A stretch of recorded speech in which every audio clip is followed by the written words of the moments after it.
खुद दिखा रहा है। तो एक दिन क्या हुआ, मेरी मुलाकात हुई थी ना लाहौर में, उसने मुझे शुक्रिया अदा करने के लिए बुलाया था कि आपने मेरे फेवर में बयान दिया तो अल्लाह ने मुझे तौबा की तौफीक दी।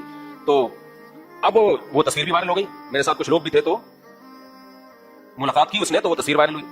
उन्हीं दिनों में एक शख्स आया, किसी का मजाक नहीं उड़ा रहा मैं, आपको क्या पता किसकी बात हो रही है, तो इसलिए कोई गीबत नहीं है। ये गीबत जब होती है जब पता तो हो ना किसकी बात हो रही है। माशाल्लाह अच्छा आदमी था, लेकिन कंफर्म अंधेरे में नजर नहीं आता वो। अगर अंधेरे में उसको खड़ा कर देते तो वो बंदा नजर नहीं आता। और डेंटिंग पेंटिंग का भी काफी काम था उसमें, रिपेयरिंग।